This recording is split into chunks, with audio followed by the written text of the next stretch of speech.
ज्ञानेश्वर महाराज संस्थान भवरवाडी ते श्री क्षेत्र आळंदी पालखी सोहळा गेली अनेक वर्ष चालू आहे आणि यंदाचं हे 25वे वर्ष आहे.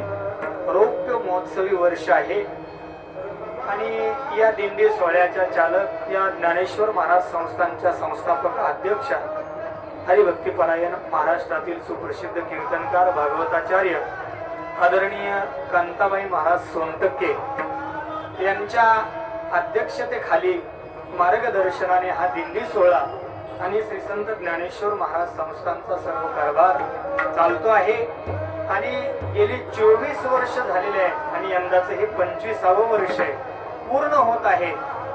आणि या सोहळ्याला सहकार्य करणारी सर्व मंडळी ज्यांच्या दरबारामध्ये गेली अनेक वर्ष या ठिकाणी हा सोहळा थांबतो. पालखी सोहळा या ठिकाणी येऊन स्थानापन्न होऊन सर्व कार्यक्रम करतो.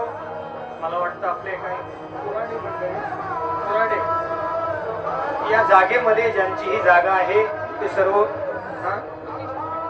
मंगेश दादा कोराडे आणि त्यांच्या या घरावरती हा पालखी सोहळा या ठिकाणी विसावलेला आहे.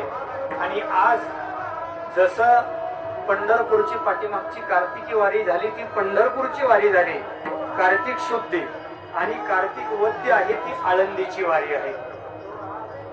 महाराज या माऊली ज्ञानोबरायांच्या दरबारामध्ये जेवढे काही भाविक मंडळी आपण गेली 5-7 दिवस चालत आलेला आहात आणि या वारीला आलेला आहात, आपण निश्चित ज्ञानोबरायांचेच आवडते नाही तर अखिल कोट ब्रह्मांड नायक भगवान पंढरीश पांडुरंग परमात्मा याची सुद्धा आपण सर्व वारकरी मंडळी आवडते आहोत. विठाला